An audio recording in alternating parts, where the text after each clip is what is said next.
Good evening, everyone. If you can hear me, just give me a quick thumbs up. Terrific. Okay, wonderful to see you. A few people are still logging on. It's not quite 8 o'clock. So we'll give people a couple more minutes. I just put up a little fun game in the chat. If you'd like to share something that you've been reading, book, an article, anything interesting, always happy to share resources with one another and give people an opportunity to connect in more ways as we're all here on Zoom. So I'm going to put one in the chat. I just ordered a new book called Upswing by Robert Putnam. There we go. That's my book. So no pressure. Uh, if there's something that you've seen, even if you don't remember the whole title, just punch it in. Everyone is muted, but I also set up things such that you can unmute if you are. So if you want to ask a question or jump in with a comment at any point, please feel free to do so. We'll give people one more minute, and then we'll jump right in. Good evening and welcome to one and all. Wonderful to see you. Extra points for those whose video screens are on. Wonderful to have an opportunity to do a little learning with you. If you just jumped in, I put a little exercise in the chat. I don't know if too many people have taken me up on it, but if you want to share something over the course of the next 60 minutes, something that you have read or would like to read that is of interest, perhaps of interest to this group, please feel free to share it, and it'll be to everyone's benefit. So here we are in, I think, if I'm counting correctly, about the 8th month of this pandemic, and I know that my own attention span has shrunken. I think many people's attention spans have shrunken. I was thinking of just doing a 20-minute session because maybe that's about as much as people can take. But if people are multitasking, doing other things, that's totally understandable. This is a pandemic reality. I say this by way of introduction because the course that I'm interested in sharing with you is a survey. So it's not cumulative. You can jump in and out at any time, and you'll feel like a full participant. The structure of the course is this: every week we're going to introduce and study a particular commentary on the Torah. So we'll do some history, a little background, a little biography, get a sense of the personality of the mifurash, of the author of the commentary, and then we'll use the parsha as the lens by which to actually engage the commentary. So a little theory and a little practice, a little history and a little chumash. Tonight, I almost feel obligated to begin any such course with Rashi. So let me jump in with a little background and a little biography about Rashi. For those of you who have studied Rashi before, and I think that's just about everybody on this call, it's almost like a game. You know, can I go to a course at the shul about Rashi and learn something that I didn't know? Right? We've been learning Rashi for so long. What don't we know about Rashi? There's so many dimensions we could spend. We could spend hours and days and weeks and months just on Rashi, and that might not be enough. So what can we do in an hour? Hopefully we can do something meaningful. Again, I say by way of introduction that of course we're just scratching the surface, but as always, please feel free to jump in with questions and comments. And to the extent that something piques your interest and you'd like to know something more or looking for further resources, please just ask or text or email after the class, and I'll be happy to share those resources with you. Okay, so who was Rashi? Rashi was a man called Rabbi Shlomo ben Yitzchak, and he lived from 1040 to 1105. Okay? So if his name is Rabbi Shimon ben Yitzchak, why is he called Rashi? What should he be called? He should be called Rashbi. Thank you, Avi. I can read lips a little. He should be called Rashbi. So why isn't he called Rashbi? He's not called Rashbi because Rashbi was taken. right? Rabbi Shimon Bar Yochai is Rashbi. So we needed another name to call him. So the abbreviated form is Rashi, and that's affectionately how he's been known for the last 900 years. Rashi, as you know, was born in Troyes, Troyes, in northern France, which at the time in the 11th century was a great center of Jewish learning, but it wasn't the principal center of Jewish learning, particularly in Ashkenaz. And so Rashi, when he was a child, probably in his younger years as a teenager, was sent to learn in the German yeshivas, and we know him as having studied and lived in Worms. So 1040 to 1105. We know some of his teachers. One of them was a man named Yaakov ben Yakar of Worms. We don't know too much about his rebbeim or his yeshiva.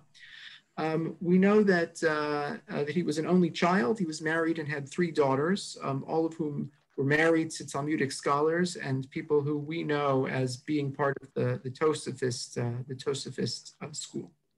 What were his works? What were his great contributions?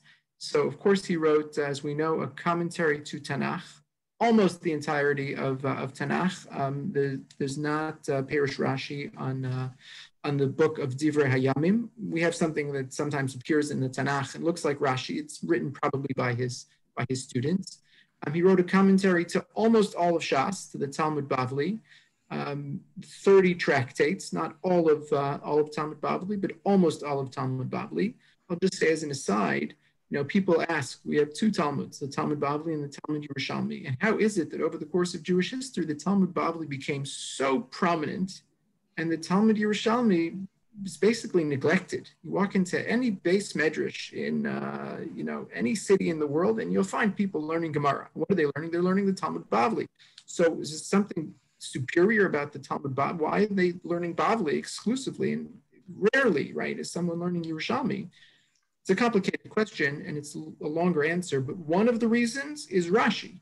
Rashi wrote a commentary to the Talmud Bavli, and he opened it up so that people could understand and access the Talmud Bavli. You don't understand the text, you go to Rashi and you could understand it. You open up a Talmud Yerushalmi, and it's opaque, and you're stuck because the commentaries on the Talmud Yerushalmi, they're not going to help you. So significantly, he wrote a commentary to almost all of Tanakh and to almost all of Shas. He was also the rabbi of his city, which meant that he wasn't just hanging out in the base medrash in Ivory Tower, but he was also dealing with questions of practical rabbinics. And in questions of practical rabbinics, you record shelos and shuvos. Somebody writes to you and says, I have this query, I have this quandary, I have this issue. And the Rav writes back. And if he keeps a copy for posterity, then you can collect them and produce what we call shut, shelos and shuvos. And that is also extant. We have around 300 shelos and shuvos that Rashi wrote. We also have books that he didn't produce himself, but that he was responsible for. So sometimes his students or students of his students wrote compendia. Like there's a book called the Machzor Vitri, which was written by students of Rashi, where they record things that he said or things that he did or halachic positions that he took. Let me just say one word about the printing of Rashi. So it's fascinating to note that the first Jewish book, the first Hebrew book ever printed, is Rashi, right? 1475 in Reggio in Italy. The first Hebrew book that's printed is Rashi. People think, Rashi was printed alongside with Chumash. It's the Chumash with Rashi. No, the first Hebrew, it's just Rashi. Right? It was printed as an independent text, and it's stunning to think, right, that even more popular and dare I say, right, more well known, right, than Tanakh was Rashi. If you're a publisher, you're a printer in the 15th century, and you're trying to make a buck, so you're not selling the first thing you want to sell. The first thing you want to sell is Rashi. That's how popular that's how popular his commentary was. Rashi script, just a word about Rashi script. We open up a Chumash, and the script that we find in Rashi is we call Rashi script. It's like a cursive as opposed to a block font. So why is that, right? Rashi must have written in Rashi script. So that's a mythology, okay? So Rashi wrote in the same, penmanship as you and I write, more or less. Why do we call it Rashi script? There was no publishing and no books in the 11th century. But the first time, or the first times in the 15th and 16th century when Rashi was published, to offset, right? It was a brilliant ploy in the early days of printing to offset Rashi from the core text. The publisher used a different font. So you had the text of the Chumash in the block letters, and you had this other, right, italics or cursive script that was used to differentiate the text from the core text, the commentary from the principal text, and that's why it became known as Rashi script. Let me say a couple more words of background, and then I want to say a couple things about Rashi's commentary on the Chumash specifically, and then the second half of this hour, I want to jump into the text itself. When I went back to school to study for my dissertation, I originally thought I would study the medieval period. Right? It's so rich. I mean, you want to study Jewish history, so how could you not study the medieval period, the period of the Rishonim? It's Rashi and the Ramban and the Rambam and the Tosafos and on and on and on. The Rishonim. How could you not study the medieval period? And one of the reasons I actually decided to study the early modern period as opposed to the medieval period is that there's a real challenge when it comes to the medieval period, and that is it's so long ago that the source material is drastically limited. Okay? So if you're a scholar of the medieval period and you find 4 lines of a Tosfos in a manuscript, that's like the find of a lifetime. Right? And in the 18th century, 17th, 18th century, where I work, you find manuscripts and books and unpublished material, right? And the materials are just much more expansive by orders of magnitude. So Rashi, again, 1040 to 1105. So how much of his manuscript do you imagine that we have in the year 2020? What's been preserved? If you go to the academic libraries where these manuscripts exist, how much of Rashi's manuscript do we have? Right, he wrote a Perush to almost all of Tanakh, everything except Divrei Hayamim. So what do we have? Anyone want to put yourself and take a guess? Nothing. I want to even say less than nothing. Okay, we have not a word, not a page, not a leaf, not a leaflet, nothing from Rashi's Perush, right from his manuscript. Okay. Now, Rashi was already famous, and Rashi's Perush was already famous in his lifetime. And we can talk a little bit about why in a minute. Rashi's Perush was already famous in his lifetime, right? This is hundreds of years before printing. So how do you get a copy of this wildly popular Perush? So there are copyists, and their job is, it's not that efficient, but you copy by hand the original manuscript, and then you make you make copies, and you can make 1, you can make 5, you can make 10, and then there's a copy of a copy, and so on. So how many second generation manuscripts do we have from Rashi's lifetime? Not that he wrote, but maybe a copy of the original from the 11th century. Nothing. Not a page, not a paragraph, not a word, not a letter. How about the next generation, right? From, let's say, the 12th century, right? A copy of a copy of a copy.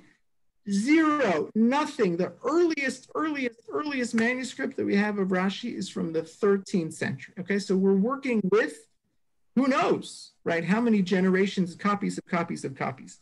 There was no critical edition. There was no attempt at a critical edition until the 19th century. What's a critical edition? A critical edition means I take the existing manuscripts and I compare them to get the best version of the text. No one had done that until the 19th century. So when you have a 15th, 16th, 17th, 18th century copy of Rashi, that's just a guy who got a hold of a manuscript with the text. He didn't check it. He didn't compare it. I'm printing the manuscript. This is what I got. It might be accurate. It might be wildly inaccurate. It might be worse than that. The person who publishes it, right, it might be perfectly accurate, and he thinks it's inaccurate. So he says, "Oh, that's not a vav. That's a tough. Let me fix it." And I publish the book with a tough, and you'll never know that it was a vav because I fixed it. Right? And how many errors creep into the text over generations and generations of this happening? So look, most of the time it doesn't matter. We understand what Rashi's saying, and we know the text, and there's not that much writing on it. But just important to recognize that what we're dealing with, right, is very imperfect information. So you'll see oftentimes in good editions of the Chumash, right, it'll say Nun Aleph, right, Nusach Acher. Someone is identifying that this is the text they have, but there's an alternate text and there's an alternate reading, and particularly in the case of Rashi, this happens right on every line because we have such little information from the beginning. Okay, I said Rashi is so wildly popular. Want to take a guess at the answer to the next question? There's a commentary is as we know, a perush to the core text. A commentary to a commentary is called a super commentary. It's called a super commentary. So Rashi is the perush on the Chumash. If you write a commentary to Rashi, that's called a super commentary. So anybody ever hear of a super commentary on the Ramban? Maybe in the 21st century there is one. There's certainly not a known one before that. How many super commentaries are there? How many commentaries to Rashi would you imagine there are? 100. Last count, I think, was over 300.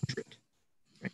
That is a staggering number, and just speaks to the enormous, almost unsayable, indescribable popularity of this text. How popular does the commentary have to be to warrant 300 right commentaries to the commentary? So it's not like, oh, Rashi is the most important, and there's the Ramban and the Ibn Ezra.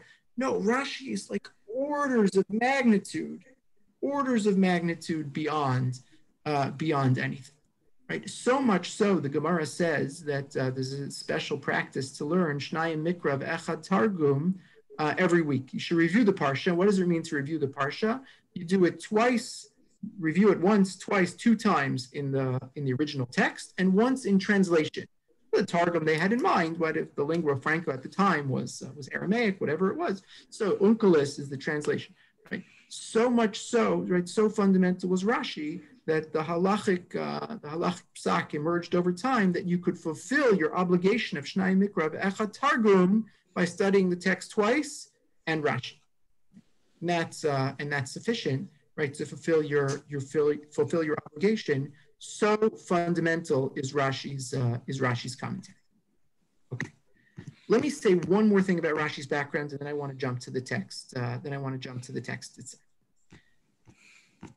The $64,000 question, right, is why, right? What did Rashi do that was so revolutionary? What did he do that's never been replicated in the last 900 years that's allowed him to have this staying power such that he has become, right, almost inseparable from the text, right? It's Chumash and Rashi, right? And of course, if I'm teaching on Rashi, I have to tell my favorite, and I think it's my only Rashi joke.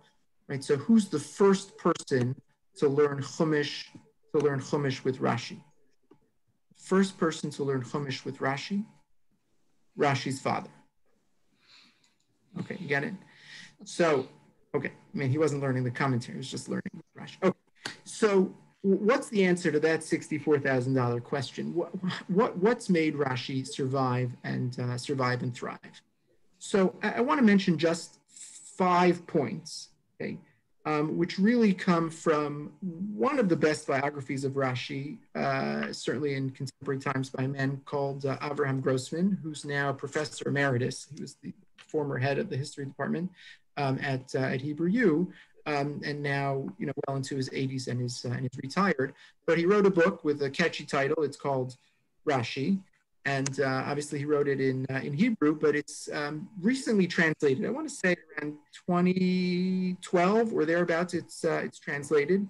It's excellent. If you're going to buy one book, I think it's a little expensive. These academic presses are a little pricey, but not crazy. You can find it on Amazon. If you're going to buy one book on Rashi, buy Avram Grossman's book. Excellent and easy to find. Avram Grossman, Rashi. Okay, so he suggests basically five reasons that contribute, right? And none of these answers is sufficient on its own, but 5 reasons that contribute to what makes Rashi so head and shoulders above everyone else. Okay. So one is its concision, the text, the commentary's concision, and its readability. Right? It's totally accessible. You're not reading reams and reams of commentary.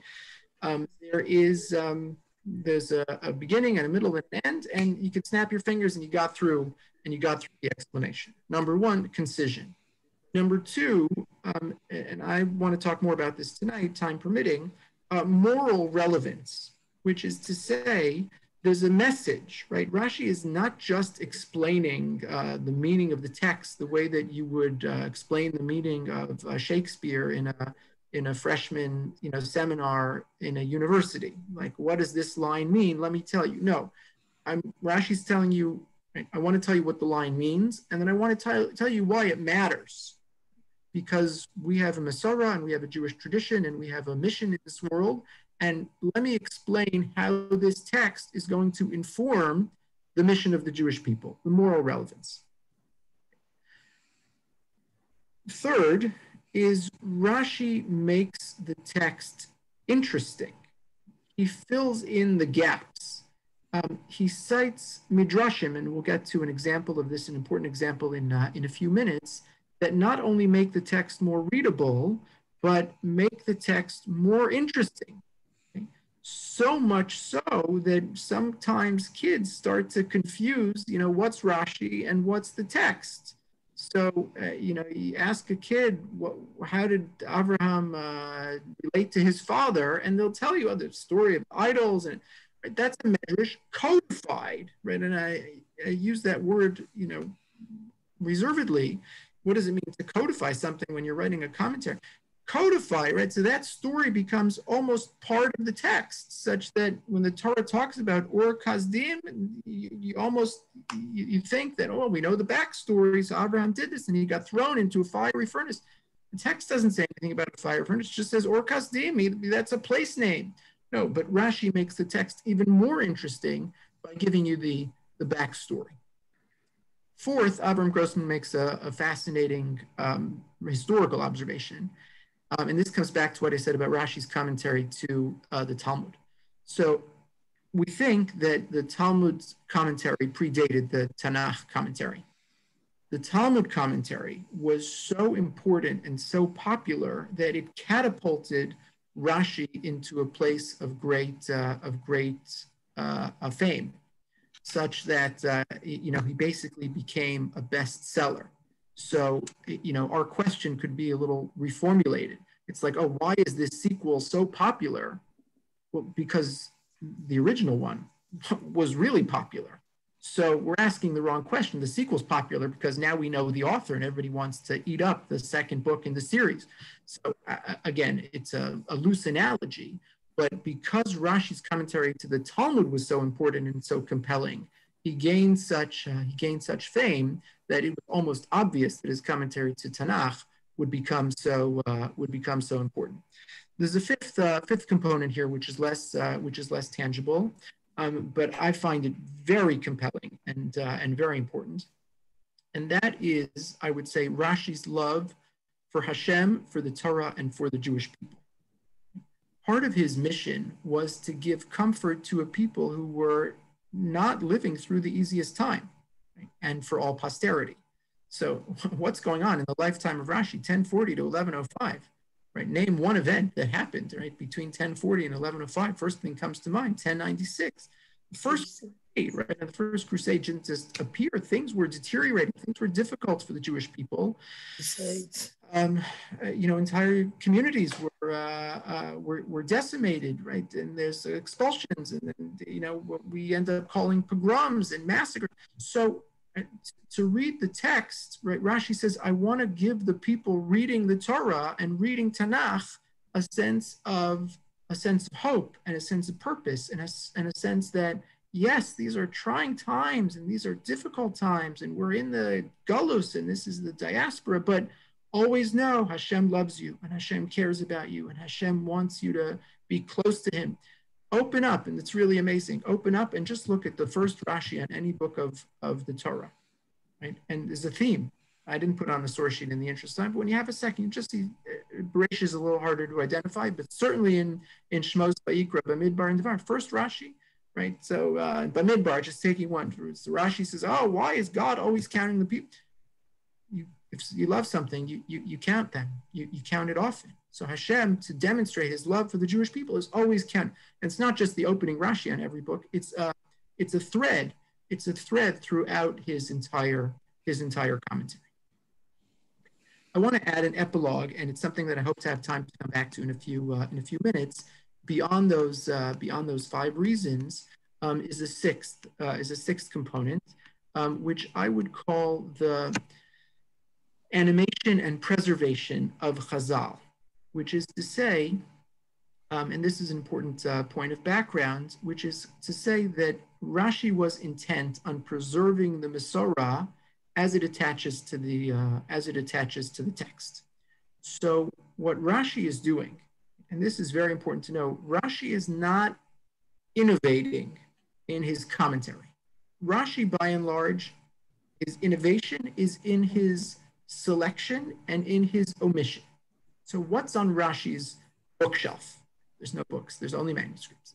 But what's in his proverbial library? So the answer is everything that exists up until the 11th century, right? Which makes for a very interesting discussion point, which is to say the canon was much, much smaller in the 11th century. There were Torah commentaries, but not like Rashi's. So what does Rashi have in his beis medrash, right, in his library? So of course he has all of Tanakh, right, and of course he has all of the Gemara, the Talmud Babli and the Talmud Yerushalmi, and then he has the entire corpus of midrashic literature. The thing about the Talmud and the thing about midrashic literature is that they are totally disorganized. Right? So there are compendia, but they're loose homonyms, right? What does medrash even mean? Medrash is just a catch-all, right? We say, oh, when was the medrash written? The medrash was written from the Tannaitic period in the 1st century until you go debate the end of medrash. You could say it was still being written in the 15th century.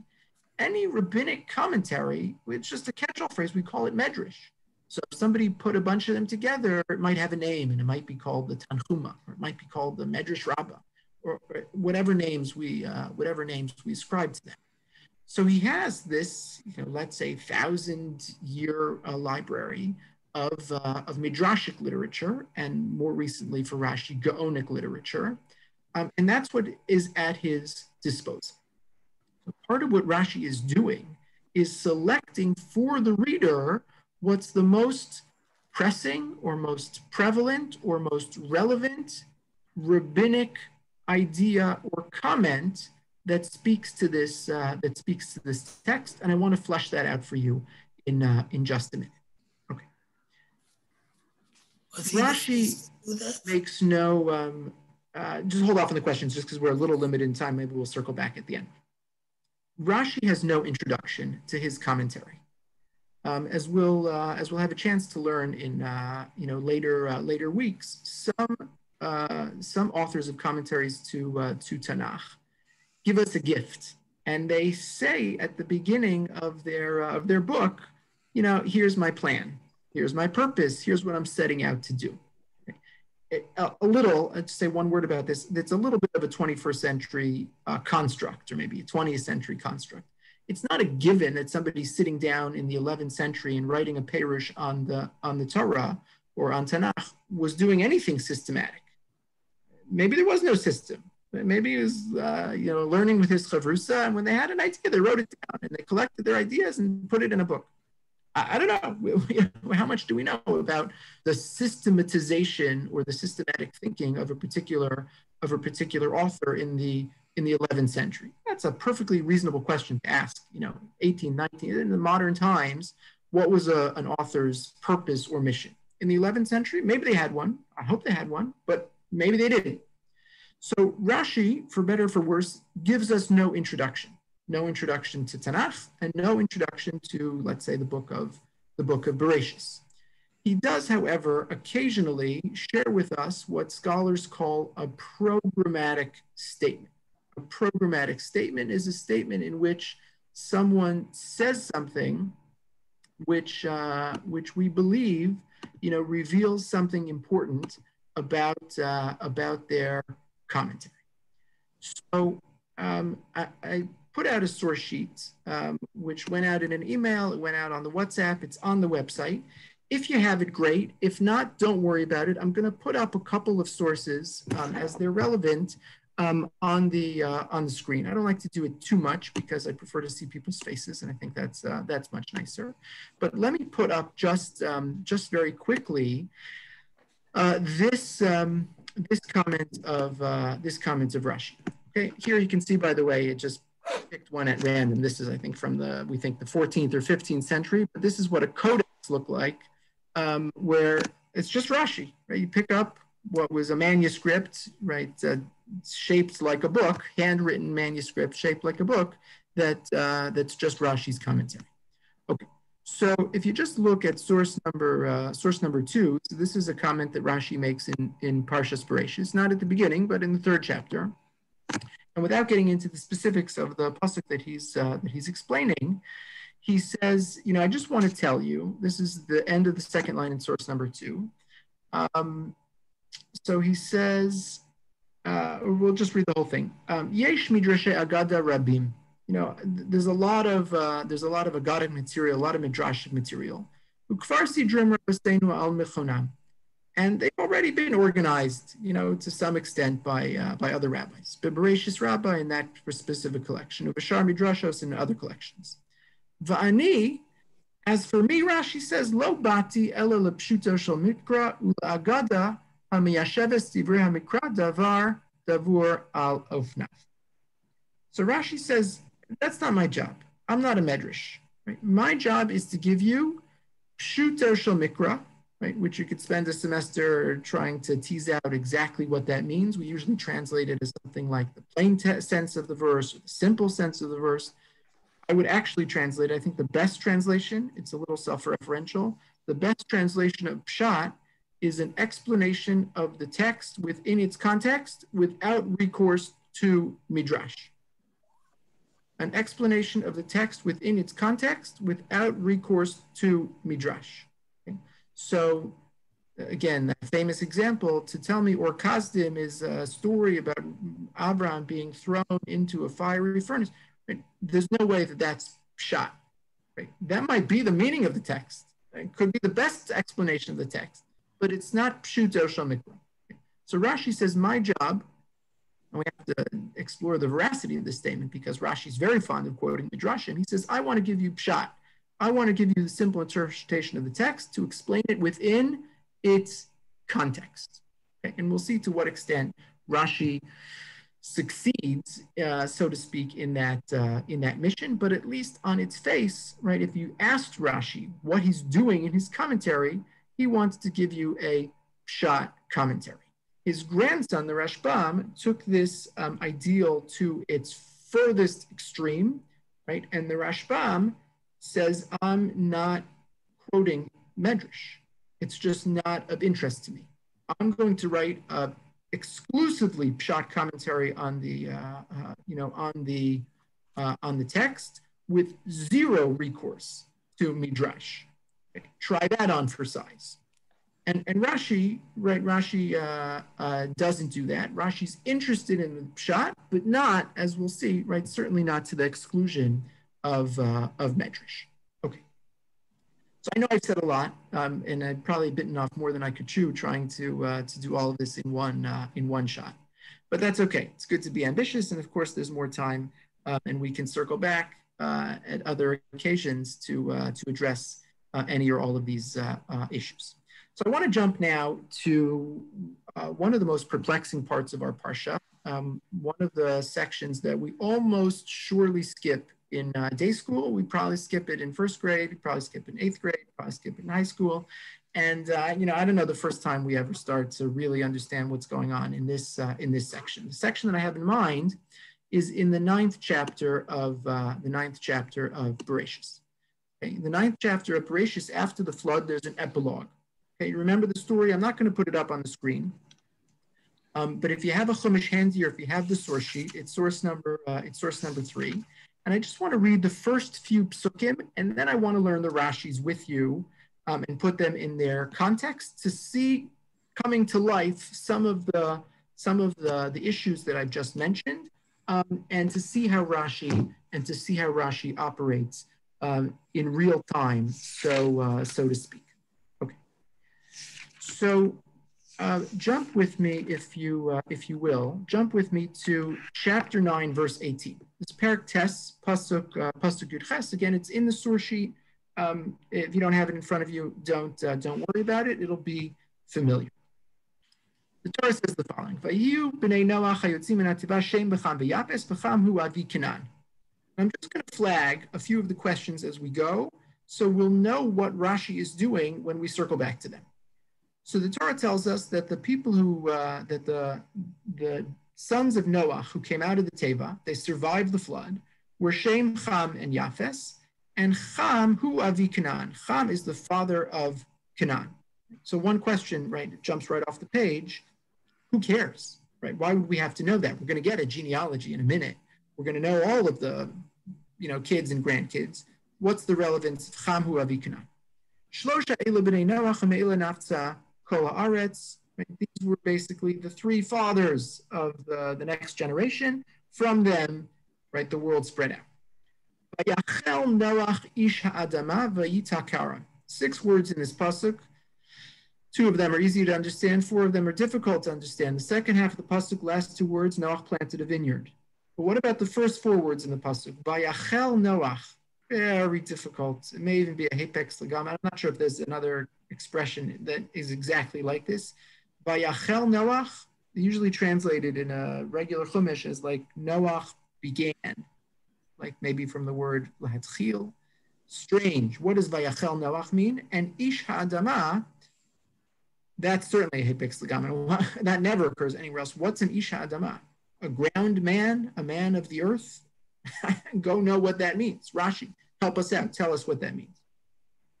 What does he do? Vayash min hayayim vayishgar. Okay, obviously, things went very quickly. The second after he planted the vineyard, right? The Torah tells us that he drank the wine and he got drunk. Vayitgal b'soch ahalo. Vayitgal b'soch ahalo. What is vayitgal?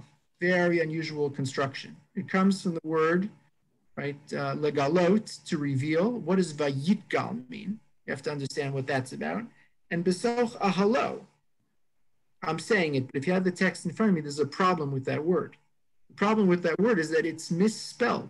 Ahalo should be Aleph, Hey, Lamed, Vav.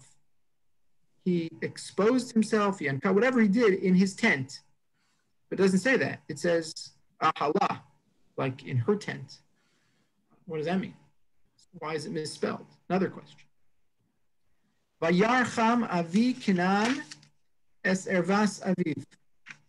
So what's going on here? Cham, the father of Canaan, again, reminding us that he is the father of Canaan, saw the nakedness of his father. Literally or figuratively, is that a euphemism? Right? Remember in Sefer Vayikra, when we have expressions like this, they're euphemistic, right? To uncover the nakedness, it means to have sexual relations with them. So what is happening here? What is the meaning of that line? Cham saw his father's nakedness. Go know what that means. Rashi, help us. And he told his two brothers outside. ויקח שם ויפס אס השמלה וישימו על שכם שניהם וילכו אחר הניס ויחסו את ארבעת אביהם. At the two brothers, right? Shem and Yafes, right? So they hear what their brother says and they take a different action and they go inside and cover their father. They're facing backwards so they don't see their father's nakedness.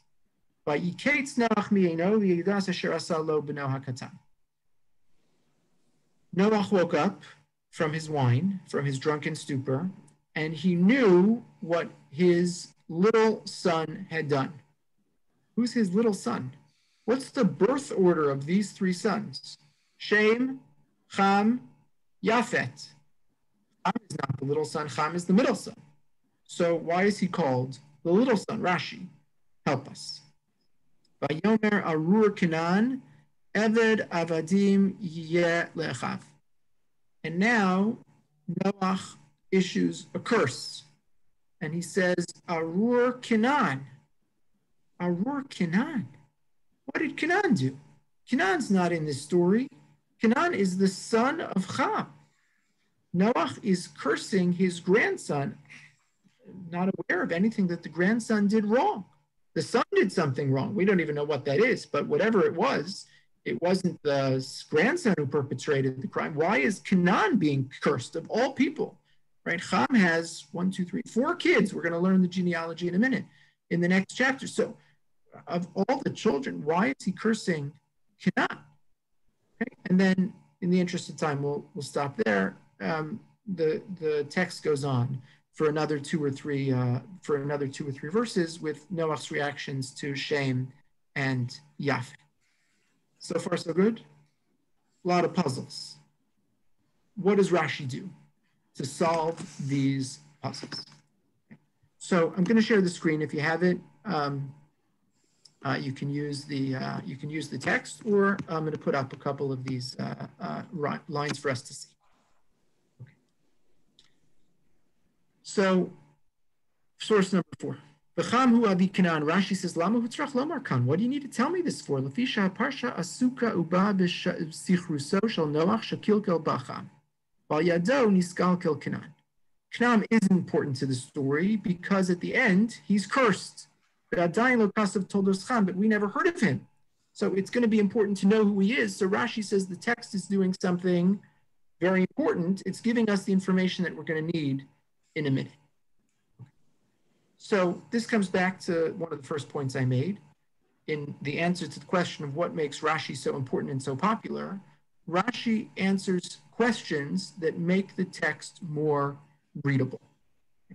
Without this comment, it's just bizarre to have the mention of Kenan in the middle of the text. Rashi makes the text more readable. Vayachel. So now what happens? Rashi says, Vayachel, what does that even mean? Asa atzmo chulin.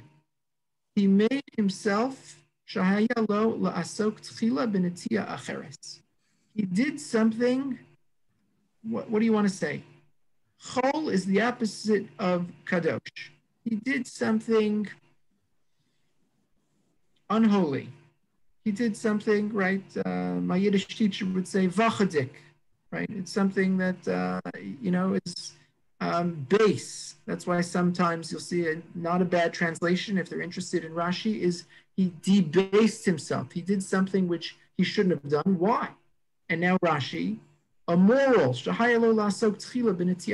shouldn't have started this way, right? That's an editorial. That's a value judgment. That's a morals call. And Rashi now is going to say something more about the dangers of wine. Okay, but hold on one second. I want to open a parenthesis here. Okay. The sources from which Rashi calls are always very, very important. And you could spend a lifetime, right? It's a fascinating and super important exercise to look at what is available to Rashi and what he chooses to include. So how bad a guy is Noach in this story? Verse 20, right? Rashi's saying something critical. He did something debased. not great. Okay, if you're grading Rashi, if you're grading Noach on Rashi's scale, maybe he's getting a B minus. It's not an F. He's not a terrible guy, but it's something, right? It's not an A. And then Isha Adama, I'm still in open brackets, okay? Isha Adama says Adoni Adama, Kemo Ishna Ami. I'm sorry, that's an extra letter there. Kemo Ishna Ami. Ishna Ami, right? So it means the husband of Naomi. You might say a non-politically correctly, right? The master of Naomi. So he says similar formulation here. The master of the ground. Okay. C plus, B minus. Not great, not terrible. But now I want to show you something. Okay. I want to show you what Rashi didn't say. Okay. Look at this Gemara, right? Again, Rashi had this open in front of him. He knew it by heart. He could have said exactly this comment, which the Gemara says. What is Vayachel Noach Ish Adama Vayitza Kerem? So the Gemara says, source number 8, a debate. Amar Rav Chisda, Amar Rav Ukva, Amar Rav Ukva, Ve'amri Le'amar Ukva, Amar Rabbi Zakkai. Question of where this came from, but there's a tradition. Amar Lo HaKadosh Baruch Hu Noach. God said to Noach, Lo haya lecha lilmod mi'adam harishon. You know, you didn't get the message. We had a story like this before. You should have learned your lesson. Shelo garam lo elayayin. There's a Mesorah that the Eitz Hadas was not a tree at all, but rather a vineyard. Right? The whole issue was that Adam HaRishon ate from a grapevine. That's the Mesorah. And so Hashem says to Adam, what were you thinking? Right? Terribly critical of Noach. Noach, you made a terrible mistake because of all the things you could have planted. This should have been last on your list. Rashi doesn't say this. Rashi doesn't record this. Rashi records a medrash, right? That, what Noach did, he debased himself a little. Not great. Let's continue for 1 second.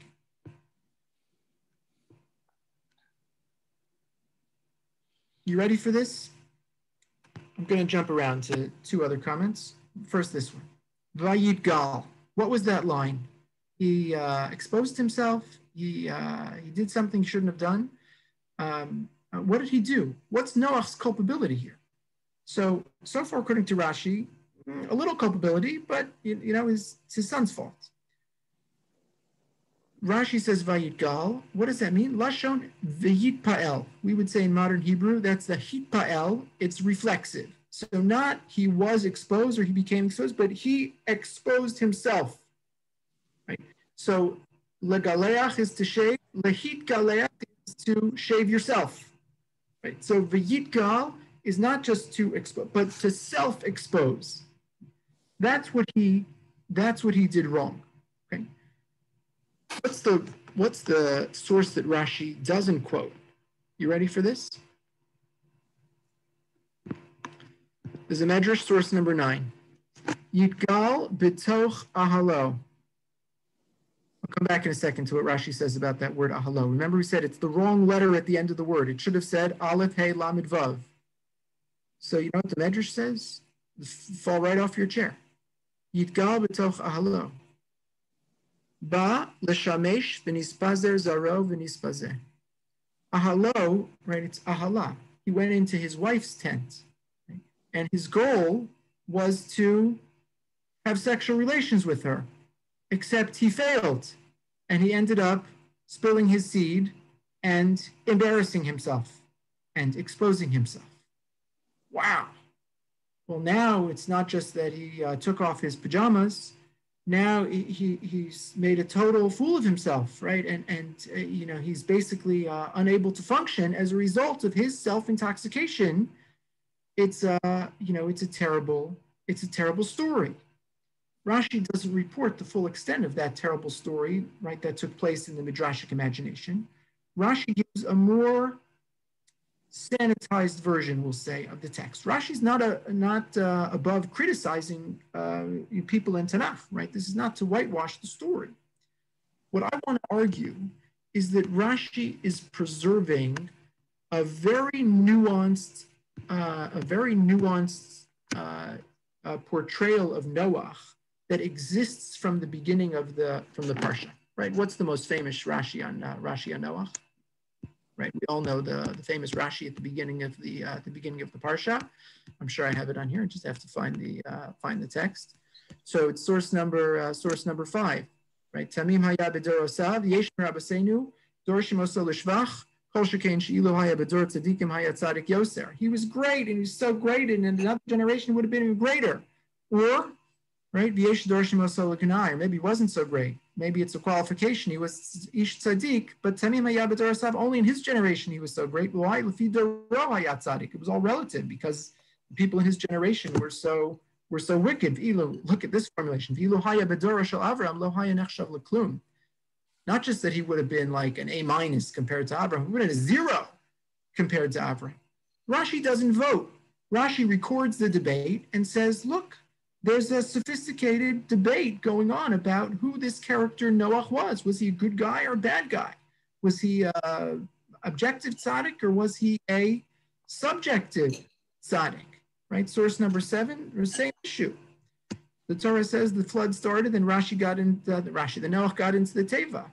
Famous Rashi, Mipnei Meha Mabul. He went in because of the water. Af Noach mikitnei emunahaya. Wow. Noach, man of little faith. Mamin ve'enu mamin. He had some belief, but not complete belief. Shiavo Mabul lo nichnas l'Teva ad she'dachku hamayim. He thought maybe the flood, he only got in when the water actually started. So how much faith did he have?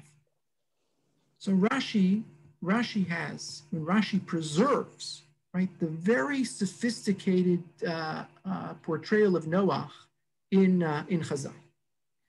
And it's a very careful tightrope that he walks to quote sources which tell you what the text means, and at the same time preserve the way that Chazal is described in the Medrash and in the Gemara without tipping to one side, right? Another commentary could have easily come and said, reading this stream of thought in the Medrash and the Gemara, Noach is terrible. No, yeah, there is a piece of that, but that's not the entirety. That's not the entirety of the story. Let me make at least 2 more comments, and hopefully we won't run out of time before we do. I said I'd come back to the word ahalo. So you saw the Medrash, right? Rashi says a totally out of left field comment, which comes from another midrashic source. And he notes it, right? Ahalo. So he says ahalo ksiv. Right? It's misspelled. Why is it misspelled? In this text, by the way, they change it. It's normally the first word on the Rashi is a quote from the pasuk, except here I just copied this from some online Rashi. They changed it, right? What does the pasuk say? The pasuk says Aleph Hey Lamed Hey, right? And here they spell the quote as if it's with a vav. So because it wouldn't make much sense without doing that. Okay. So Rashi's explanation is ahalo ksiv, right? It says it with a hey. Remez la'aseres shvatim. You would never intuit this in a million years without this line. Remez la'aseres shvatim shenikru al shem shomron shenikras ahalo. The 10 tribes who are exiled, the 10 tribes who are lost, are sometimes called shomron, and he has psukim to back this up, and sometimes they're called an ohel, right? The tent of the Jewish people. And why are they called that? Shegalu al iske hayayin. Okay, and he quotes a random pasuk in Amos. Why were they expelled? Why were they lost? And again, not in a million years would you have put this together. They were lost because something to do with wine. They abused the bottle. They drank too much, they got drunk, they acted badly, something went terribly wrong as a result of some abuse of wine. So Rashi's telling you, embedded at the beginning of time, from the very beginning of the Noach story. Again, think of yourself as a reader in Rashi's generation. You're reading this in the year 1096, and terrible things are happening to the Jewish people, and you're feeling the burden of Galus and the diaspora, and you're wondering, what is this all about? And Rashi says, this is an old story. People make mistakes, and as a result of their mistakes, they get punished. And so if you want to do something right, don't fall into the same trap. And Rashi's giving a musar shmooze, right? He's telling people in this moment, don't abuse the bottle. Look what happens. This wasn't a once in a lifetime story where a man called Noach made a terrible mistake and something tragic happened. This is a real life story because it happened to our parents and grandparents, and it's happening to us because we too are feeling the pain that they felt, the pain of being in the diaspora. And it's a result, it's a function of misbehavior, the same way that Noach misbehaved. Our grandparents made a similar mistake. Last comment I want to make. What is it that happened in this story? Right? It's so opaque. Right? There's something that Ham did that was so terrible that he gets cursed for generations, and his son gets cursed. What is it? The fact that he saw something he wasn't supposed to see? Okay, maybe that's a violation of privacy. That's not advisable. But it warrants such a severe punishment. Why? Is there something more to the text? And Rashi says, yeah, there's something more to the text. You wouldn't know it. Let me fill you in. Verse 22. Vayar Cham avi Canaan, Rashi's parish. Yesh meraboseinu omrim Canaan ra'a v'higid la'aviv lakach huskar al hadavar v'niskalem. Maybe he saw something. Or vayar es arvas aviv yesh omrim sirso v'yesh omrim reva'o. Wow. Now we've just moved to an entirely different level of magnitude of sin. Two explanations as to what went on behind the scenes. Either, what did Ham do to his father? Castrated his father, or he raped his father. Wow. Okay, this is the part that we skip in grade school. What is going on? What is Rashi alluding to? So there's a little bit of a trap, and that's why I say, right, you could spend so much time, and it's such a worthy exercise to go back to the sources.